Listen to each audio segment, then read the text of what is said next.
Zack Snyder explained and defended his choice to make Superman a dark version of the famed superhero, someone who kills his enemies, despite fans' backlash. Welcome to Stats In. If you're just joining us, please subscribe and don't forget to turn on notifications bell for more video. Fans have always known Superman as a good hero, someone who saves people despite many of them struggling to accept who and what he is. He is the epitome of a classic superhero, and Zack Snyder challenged this idea in Man of Steel. Zack Snyder's Man of Steel gave us a revamped version of the famed superhero served on a dark and brooding platter. His attempt to reinvent the Kryptonian Kal-El was a conscious decision to reposition the character for his planned shared universe known as the now-defunct DCU. With this, the director knew what he was signing up for. In the 2013 movie, we saw how Henry Cavill's character grappled with his identity as he became Clark Kent. Snyder's attempt to modernize the hero came with a very bold and creative resolution, one that conflicted with his morality and goodwill. Snyder remarked that this scene featured Zod as someone who wasn't going to negotiate. It's either he kills Superman or Superman takes him out. Some would be asking why the hero was put in such a critical position, and the filmmaker noted that if he couldn't handle it, then he's a fake Superman. The filmmaker spoke with GQ to explain his most iconic movies, one of which was his 2013 masterpiece. As mentioned, it has been emphasized that people dislike Superman because he's so powerful it makes them insignificant. In one scene, he was fighting General Zod who was blasting his heat vision towards innocent people. As Superman pleaded for him to stop, the antagonist was set on destroying his target. When something is outside of your morality, your normal morality that you can deal with, it's like the Kobayashi Maru, right from Star Trek. You know, it's like the idea that you're presented a scenario, a no-win scenario. So, how does he respond to this no-win scenario? By killing Zod despite his initial reluctance. Through this, Snyder was clearly convincing us that Superman will remain a hero in our eyes, even though he got someone's blood on his hands.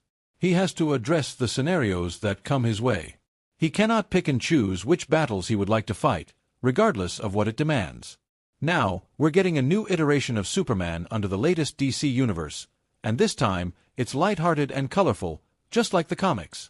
Snyder doubled down on his principle that superheroes should kill their enemies and still not be branded as villains. In his interview with Empire magazine, via Comic Book Movie, he stated, "The only reason I'm not surprised is that some people got brainwashed by a bunch of material that's not consistent with true canon." He said people can believe whatever they want, but he stands by his decision to show the dark side of the beloved heroes. It was brave of him to pursue this path, knowing many fans would not support it.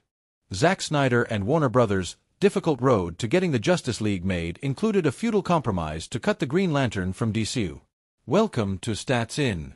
If you're just joining us, please subscribe and don't forget to turn on notifications bell for more video. The 5-part Justice League story that he had cooked up for the fans of the grim dark universe was to remain in the shadows, forever festering like an old untreated wound. However, Snyder has managed to outlive and outgrow the controversy and scandal wrought on by the DC Extended Universe. In the aftermath, the director found himself accepting the possibility that he would never again visit the DC Universe. As such, it was an easy decision to spoil the rest of his Justice League story, which was set to complete his 5-part DCU trilogy. Zack Snyder has always been a visionary when it comes to expansive storytelling. His hold over comic book lore and the cinematic medium combined to give the audience and the studios an unprecedented experience that almost launched a rebellion across the globe for the sake of one film. Bringing in Martian Manhunter was a compromise on his part when Warner Brothers refused to concede on their end. Despite having to change such a key piece of the puzzle, Snyder later managed to make the character work in the broader context of the story, even adding an element of surprise and mystery to Harry Lennox's General Swanwick, who had first appeared in Man of Steel.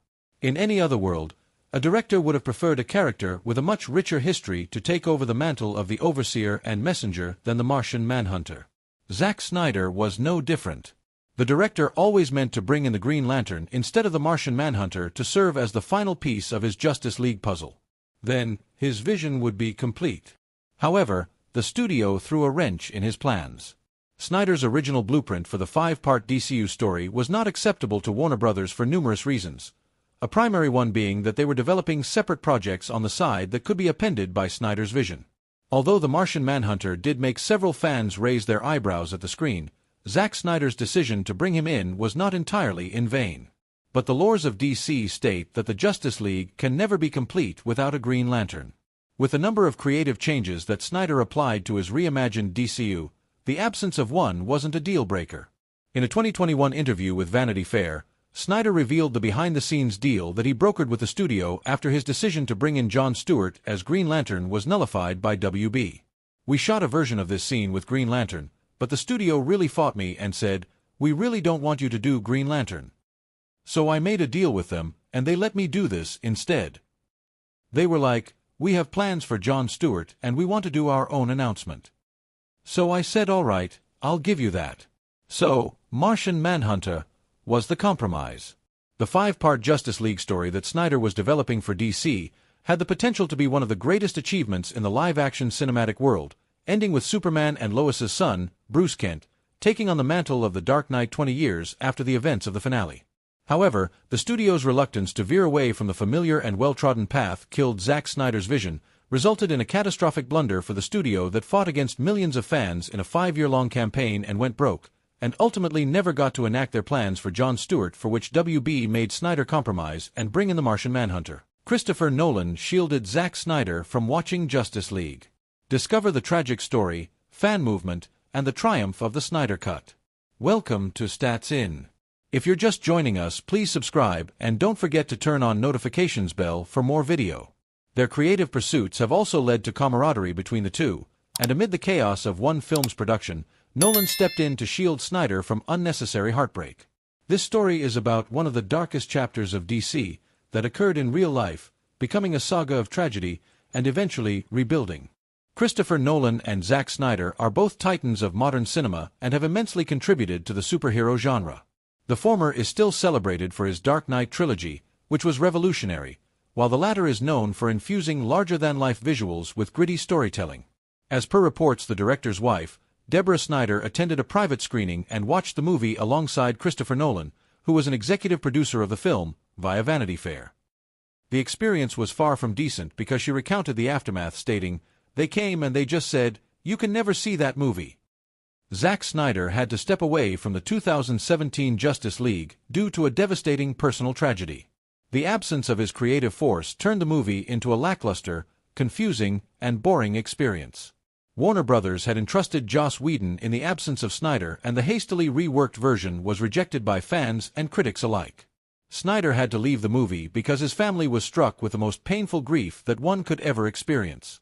His daughter, Autumn Snyder, had taken her own life in 2017, which left everyone shattered.